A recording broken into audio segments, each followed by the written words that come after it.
সুম্মা লাতুসআলুন্না ইয়াওমাইযিন আনিন নাঈম।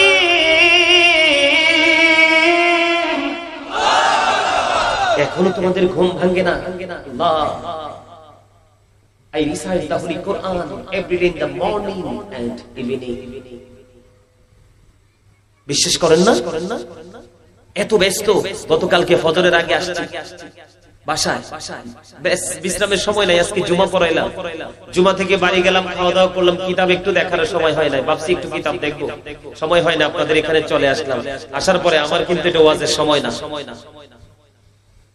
আমাকে কিন্তু বলা হয়েছে 9:30 থেকে 10টায় মাইক দেওয়া হবে, 11টা বাজে যাচ্ছে, আমি কিন্তু মাইক পাচ্ছি না। আপনি কিন্তু আপনার জায়গা থেকে আপনারটা ভাবলে হবে না, আপনি বুঝতে হবে আগামীকালকে আমাকে যেতে হবে সিলেটে, আমি তো উন্মুক্ত পাখির মতো দৌড়াচ্ছি, সম্মানিত বস্তির সময়কে মূল্যায়ন করতে হবে। কি করতে হবে? আল্লাহ রাব্বুল আলামিন বলেছেন, আল্লাহ যে আমাদেরকে নিয়ামত দিয়েছেন সেই নিয়ামতের হিসাব নেবে। কি নিবে? এত ব্যস্ততার মাঝেও কিন্তু সকাল বিকাল কোরআন তেলাওয়াত করার চেষ্টা করি, কারণ আপনার জীবনে যদি গুনাহ থেকে মাপ পেতে চান, সবচেয়ে সহজে সেই সহজটা হলো দুনিয়ার যাই কিছু করেন সের ফাঁকে ফাঁকে যত কোরআন তেলাওয়াত করবেন তত বেশি আপনার গুনাহ ঝরে যাবে। কারণ আপনাদেরকে মনে রাখতে হবে, আলো যখন চলে আসে কদম দিয়ে, অন্ধকার থাকার কোনো জায়গা অনেক বেশি। যখন নেক আমল হবে তখন আপনার গুনাহ থাকার কোনো সুযোগ। আল্লাহ যে নিয়ামত দিয়েছে সেই নিয়ামতের মধ্যে একটা হলো আপনার জীবনের সময়গুলো। হিসাব দিতে হবে জীবনের সময় কোন কোন কাজে ব্যয় করেছেন, জিকিরের মধ্য দিয়ে না নষ্টামির মধ্য দিয়ে। যৌবন কালটা কোন ভাবে কাজে লাগাইছেন,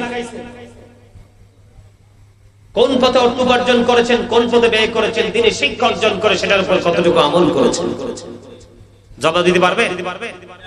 পারবেন না? আরে ভাই, এই দুনিয়াতে তো কত রকমের নাটক ফাটক করতে পারি, পারি না? মামা দিয়ে, খালু দিয়ে, চাচা দিয়ে, টেলিফোন দিয়ে, টাকা দিয়ে, পয়সা দিয়ে, ঠিক না বেঠে? প্রক্রিয়ার কোনো শেষ নাই।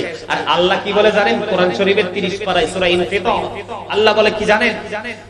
وَإِذَا الْقُبُورُ بُعْثِرَتْ عَلِمَتْ نَفْسٌ مَا قَدَّمَتْ وَأَخَّرَتْ। এর যুবক খোলাফাইন, তোরা কি শরীরে শক্তি নাই? ইলেকশনের সময় দিন আছো, অমুক ভাইয়ের চরিত্র ফুলের মতো পবিত্র, এই বেটা ঠিক মতো নামাজ পড়ে না, আরে এটা হাসতেও জানে না। আমি কিন্তু বলছি হাসানোর জন্য, কিসের জন্য? আপনারা তো হাসতেও জানেন না। যে মানুষ সবসময় এইভাবে থাকে, এগুলো হার্ট অ্যাটাক করে স্পট ডেথ, জায়গা শেষ। আর যেগুলো দেখবেন সবসময় হাসি খুশি থাকে, ফ্রিলি মানুষের সাথে মিশে কথা বলে, একদম কোলাহল ভাবে জীবন যাপন করে, দেখবেন এটার হার্টে কোনো রোগী নেই। কারণ এটা সব সময় মোটামি দেখায়, ভাব দেখাইতে দেখাইতে এটা জায়গা শেষ। কথা বুঝেন নাই?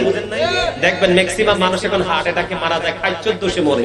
বলে হুজুর এটা আবার কি বলেন? আল্লাহ না মৃত্যু নির্ধারণ করে রাখছে? অবশ্যই নির্ধারণ করে রাখছে, কিন্তু সেই পথে তো আমি নিজেই হেঁটে যাচ্ছি। আপনি যদি ইচ্ছে করে আগুনে পাড়া দেন, এটা দোষ কার? আমার না? আরো জোরে বলেন। কে না চায় সুস্থ জীবন? সবাই চায়, কিন্তু সুস্থ এমনি এমনি থাকতে পারবেন না, ট্রেনিং নিতে হবে। অসুস্থ হয়েছেন, ডাক্তারের কাছে না গেলে কি ভালো হবে? ঠিক না? কোন বাতি দেখবেন নিবে কি তেল শেষ হইলে, আর কোনটা বাতাস। বুঝেন নাই? আপনাদেরকে বোঝানোর জন্য বলছি। আল্লাহ রাব্বুল আলামিন বলতেছেন, বন্ধু, কবর যখন ওপেন হয়ে যাবে, আপনি আমি প্রত্যেকেই জানতে পারবো কে কি করেছি আর কি করিনি। তার মানে লুকাইবার কোনো সুযোগ নাই। পৃথিবীর বুকে যদি দোকান, শপিং মলে সিসি ক্যামেরা লাগায়, আপনি কিন্তু ভয় আতঙ্কে থাকেন ওই সিসি ক্যামেরা নষ্ট করা যায়, কিন্তু আপনার আমার দুই কাঁধে 2টা সিসিটিভি সেটিং করা আছে, সেটার খবর নাই। আসেনি খবর? চাচা, কে রামান কাতিবি কাঁধে বসিয়া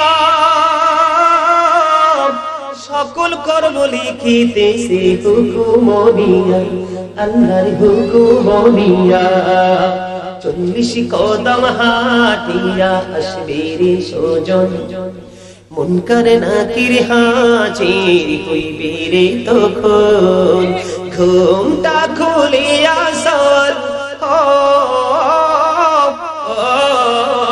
মুসলিম ভাই, ঘুমটা খুলিয়া সওয়াল করিবেন তখন 40 কদম হাঁটিয়া আসবে রে সজন কি সওয়ালের কি জবাব হইতে যে পারে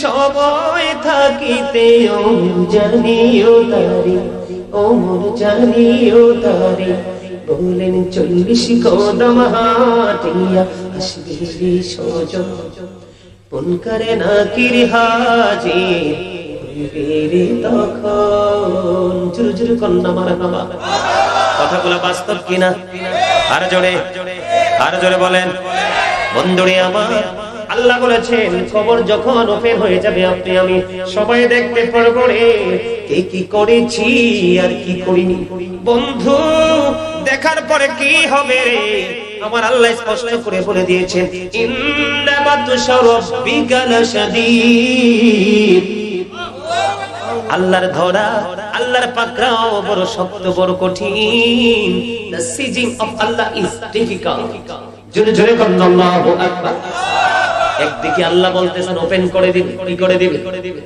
ওপেন করে দিবে আর একদিকে বলতেছেন বান্দাকে শক্তভাবে ধরবে আল্লাহ বলেছেন ইন্নাল্লাহা সারিউল হিসাব Allah is quick to take account আল্লাহ হিসাব গ্রহণে অত্যন্ত তৎপর আল্লাহ বান্দাকে শক্ত করে ধরবে হিসাবটাও চুকিয়ে নেবে বন্ধু তোমরা জানো না এই দুনিয়ায় কিন্তু কত রকমের সুযোগ আছে পরপারে কোনো সুযোগ নেই আল্লাহ বলেছেন লা ইয়ামুতু মরার কোনো সুযোগ নাই বিহা ওয়ালা ইয়াহইয়া বাঁচার কোনো সুযোগ নাই আল্লাহ বলেছেন ওয়াহু মানহাবি গায়িবিন সেখান থেকে পালাইবার কোনো সুযোগ নাই বাঁচতেও পারবা না মরতেও পারবা না পালাইতেও পারবা না একদিকে সবকিছু তোমার চোখের সামনে আর একদিকে আল্লাহ অ্যারেস্ট করবে খুব হার্ড পাবে হিসাবটা নেবে খুব চুকি এদিক দিয়ে আল্লাহ রাসূল আরেকটা খবর জানিয়ে দিয়েছেন আল কদারু রাউজাতুম মির রিয়াদিল জান্নাতি ওয়া হুফরাতুম মিন হুফারিন নার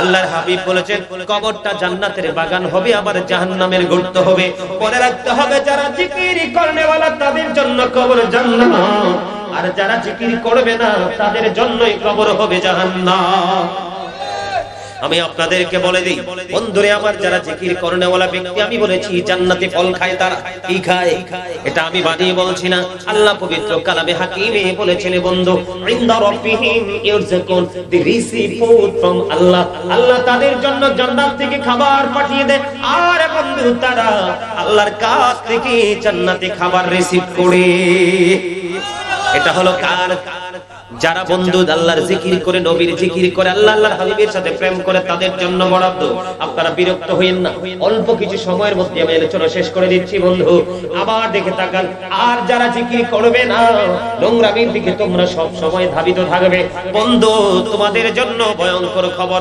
কোরআন এসেছে একটা খাবার সেটার নাম হলো যক্ষম এটা বন্ধু পৃথিবীর বুকে এটার জায়গার নাম কি চাঁদের চর ঠিক কিনা বলেন হোমনা চাঁদের চরের জমিনে যদি একটা ফোঁটা যক্ষম যদি এই মুহূর্তে পড়ে রে গোটা পৃথিবীর মাটি বন্ধ বিষাক্ত হয়ে যাবে কিয়ামত পর্যন্ত ওই পেট মাটিতে কোনো ফসল জন্ম হবে না এই যক্ষম নামক খাবার ওই জিকির ছাড়া ব্যক্তি যারা জিকির থেকে দূরে রে তাদের জন্য বন্ধু কি রাখবে বরাদ্দ রাখবে আপনারা মনে করবেন যেখানে আলো নাই সেখানে নিশ্চিত অন্ধকার আরো জোরে বলেন যেখানে জিকির নাই নিশ্চয়ই সেখানে নোংরামি বলতে অন্যায় অপরাধ ব্যভিচার জুলুম নির্যাতন মিথ্যা যত সব আছে কিন্তু যেখানে আল্লাহর হাবিবের জিকির থাকবে সেখানে কোনো নোংরামি জায়গা আছে এবার আসেন বন্ধু আরো বেশি নোংরা খবর কিসের খবর আরো বেশি নোংরা খবর আপনারা আমার প্রাণের নবী সরকারে মদিনা তিনি জানিয়ে দিয়েছেন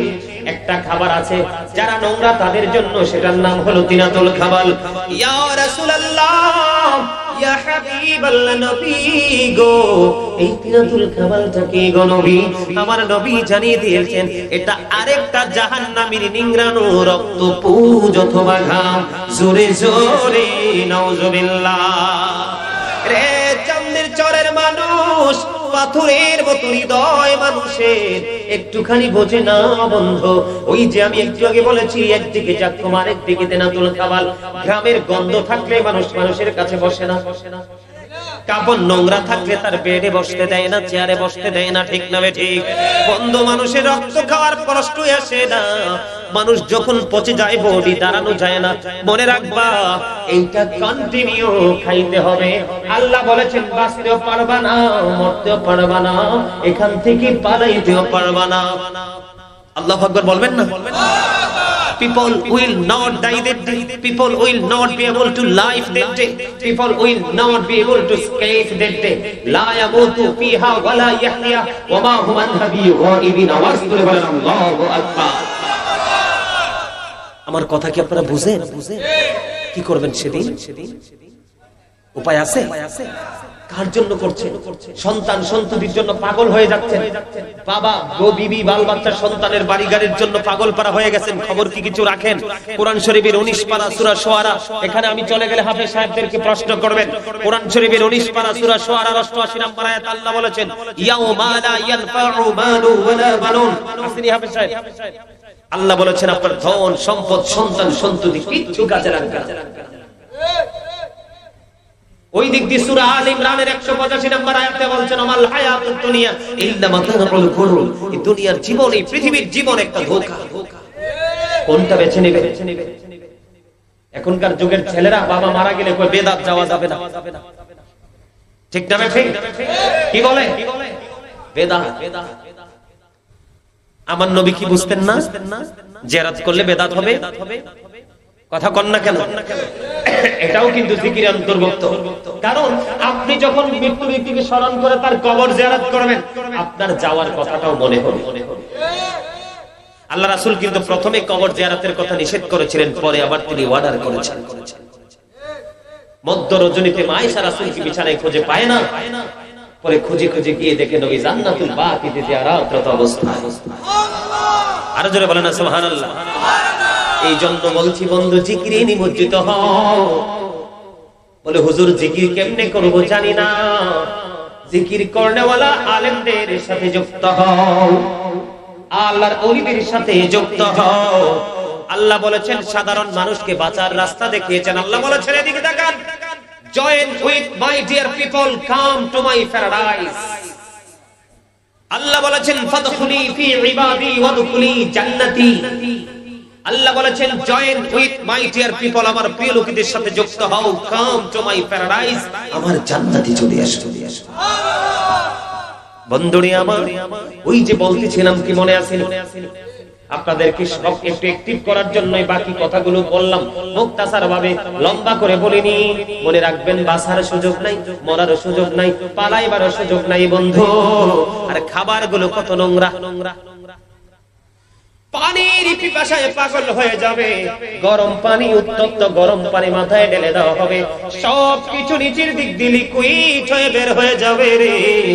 মরণ হবে না, বাঁচতেও পারবা না, এখান থেকে পালাইতেও পারবা না।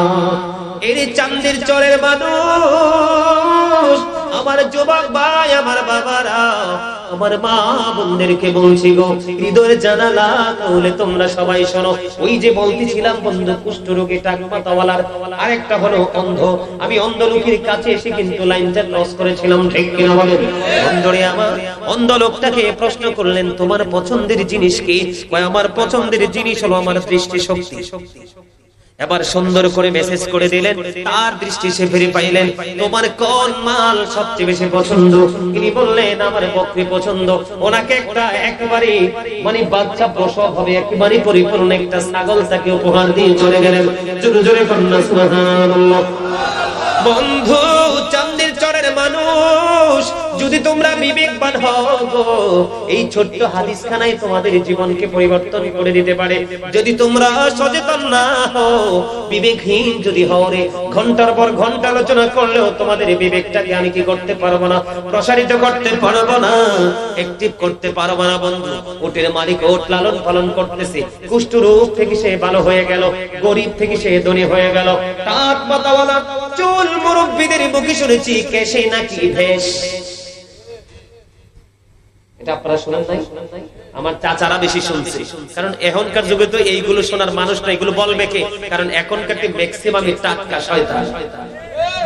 শ্বশুর শাশুড়ি তো মানেই না, আর দাদি শাশুড়ি আর দাদা শাশুড়ি তো এটা আউট অফ সাইট, ঠিক কিনা বাবা? ওই দিন আমি গেলাম এক জায়গায় মাহফিল করতে, যাওয়ার পরে ছোট্ট করে বলি আমার পাশে সভাপতি সাহেব বসে আছেন, উনি একজন টিচার। কি উনি একজন টিচার। প্রথমে তিনি আমাকে পছন্দ করেন নাই। কেন পছন্দ করেন নাই আল্লাহই জানে। ওনার দিকে তাকাইয়া তাকাইয়া কথা বলি, ভাবলাম একটু হাসি দিব না কি গেটআপ নিয়ে বসে আছে মর।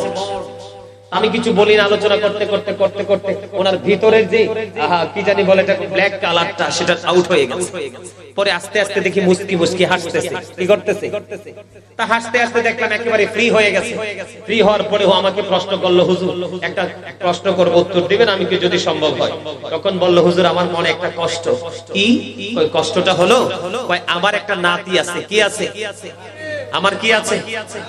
আমার বৌমা আমার নাতিটাকে আমার কাছে আসতে দেয় না, আমার ওয়াইফের কাছে আসতে দেয় না। তো কি করে? কইটারে সবসময় মোবাইল দিয়ে বসায় রাখে।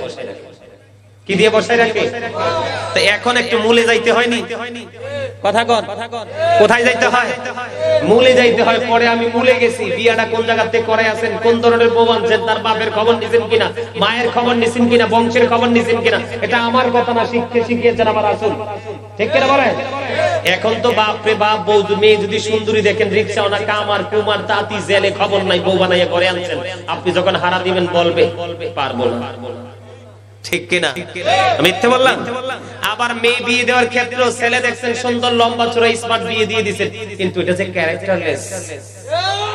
কথা কয় না? এই কারণে আজকে সমাজ জাতি একেবারে ধ্বংসের মুখে। কথা বলেন না কেন? আরে আরে জোরে বন্ধুরে আমার বলতে চেয়েছিলাম কেশি কি বন্ধু, চুল তিনি পেয়ে গেলেন, পরিপূর্ণ সৌন্দর্য বৃদ্ধি হয়ে গেল। গরিব ছিল বন্ধু, বাচ্চা দিলেন, গাবি বাচ্চা দিল, বন্ধু বড় হয়ে গেল, আবার বাচ্চা দিল, বড় হয়ে গেল, আবার বাচ্চা দিল, অনেক দৌলতের মালিক। আমার বলা না রে, হাদিস শরীফের ভাষা, সিয়াসিত্তার অন্যতম গ্রন্থ বুখারী এবং মুসলিম শরীফের হাদিস বন্ধু। এবার ওই যে অন্ধ লোক চোখে কিছু দেখতো না, আল্লাহর রহমতে তিনি দৃষ্টি ফিরে পাইলেন, বকরি দিয়ে দিলেন, ছাগল দিয়ে দিলেন, বাচ্চা দিল, বাচ্চা বড় হয়ে আবার বাচ্চা দিল, বাচ্চা বড় হয়ে বাচ্চা দিল। গড় কি বড় হইছে না ছোট হইছে? বন্ধু দিন চলে গেল, যাইতে যাইতে যাইতে যাইতে অনেক লম্বা একটা সময় পার হয়ে গেল।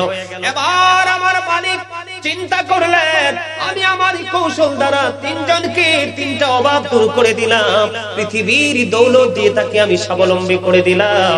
এবার আমার আল্লাহ তাকে পরীক্ষা করবে, তার জন্য এক্সাম শুরু হয়ে যাবে। বন্ধু তার জন্য পরীক্ষায় সর্বপ্রথম ফেরেশতা আসলেন জড় এক ব্যক্তির স্রোতে।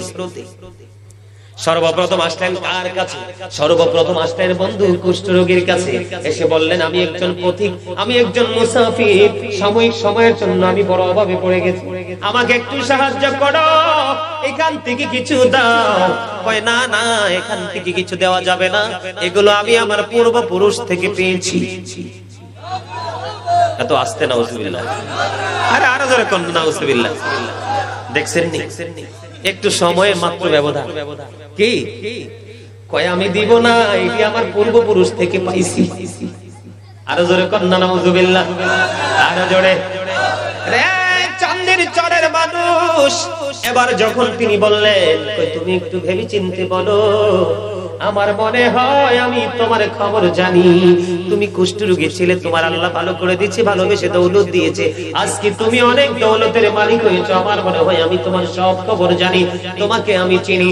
বন্ধু না না, ওটের মালিক স্বীকার করতে রাজি না। এগুলো আমার পূর্বপুরুষ থেকে পাওয়া। এবার ওই ফেরেশতা আসলে তো মানুষ না, তিনি আবারও পরীক্ষার জন্য তাকে পাঠিয়ে দিলেন। এবার তিনি যখন বললেন, স্বীকার করলেন না, আল্লাহর প্রতি কৃতজ্ঞ হলেন না। ও বন্ধু, এবার তিনি বললেন, যদি তুমি সত্যি না বলে থাকো, তুমি তাহলে আগের তোমাকে যেন আল্লাহ আগের জায়গায় নিয়ে যায়। এখান থেকে চলে গেলেন কার কাছে? টাকমাতাওয়ালার কাছে। কার কাছে? টাকমাতাওয়ালার কাছে গেলেন বন্ধু। আগের মতো তিনি তোনার অভাবের কথা বললেন, সাহায্য চাইলেন। টাকমাতাওয়ালা বন্ধু তিনি কি দিয়েছিলেন? গর্ভবতী গরু, যেটা একেবারে বাচ্চা দিবে, একেবারে বাচ্চা দেওয়ার সময়টা একবারে কাছাকাছি। এবার ওনাকে যখন বললেন, উনি অস্বীকার করলেন, স্বীকার করলেন না। উনি বললেন, ওই আগের ব্যক্তি ব্যক্তির মতো। এবার ওই ফেরেশতা আবার বললেন, তুমি যদি মিথ্যে বলে থাকো আল্লাহ যেন তোমাকে আবার আগের জায়গায় নিয়ে যায়।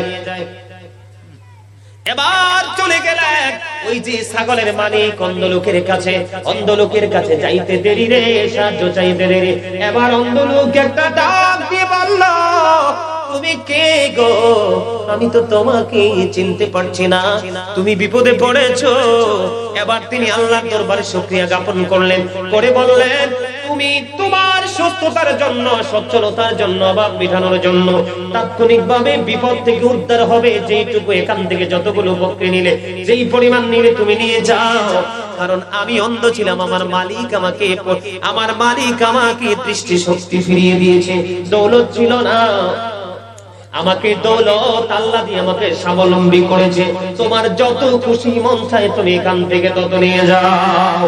এবার একটা ডাক দিয়ে বললেন, এবার ওই ফেরেশতা ডাক দিয়ে বললেন, আমি কোন দুনিয়ার মানুষ নই, আমি হলাম ফেরেশতা। আল্লাহ রাব্বুল আলামিন তোমাদেরকে পরীক্ষা করার জন্য আমাকে পাঠিয়েছে। উটের মালিক, কুষ্ঠ রোগী এবং তাক পাতাওয়ালা দুইজন পরীক্ষায় বিষমভাবে তারা ফেল করেছে। আল্লাহর পরীক্ষায় তুমি মাত্র পাস করেছো। জোরে জোরে কন্যা সুবহানাল্লাহ, আর জোরে বলেন না সুবহানাল্লাহ। বন্ধুরে আমার, আমি সর্বশেষে দুইটা আয়াতের মধ্য দিয়ে আজকের আলোচনা সমাপ্ত করব। আল্লাহর হাবিব সরকারে মদিনা আমাদেরকে সবটুকু তথ্য দিয়েছেন। সূরা ইনফিতরের মধ্যে আল্লাহ রাব্বুল আলামিন বলে দিয়েছেন, ফি আই সূরাতিন মা শাআ রাক্কাবাত। সুবহানাল্লাহু আকবার। আর জোরে আল্লাহ created the mind। আল্লাহ বলেছেন আল্লাহর মতো করে আমাদেরকে গঠন করেছেন, সৃষ্টি করেছেন। জোরে জোরে সুবহানাল্লাহ। আপনারা সবাই জানেন কোরআন শরীফে সূরা 3 এর মধ্যে আল্লাহ রাব্বুল আলামিন বলেছেন, লাকাদ খালাকনাল ইনসানা ফি আহসানি তাকবীর। আর জোরে বলেন না সুবহানাল্লাহ। বিউটিফুল শেপ, আমাদের গঠন প্রণালী অত্যন্ত সুন্দর। বলছে কে? আসমান, জমিন, চন্দ্র, সূর্য, যা কিছু আছে সবচেয়ে সুন্দর করে বানিয়েছে মানুষ।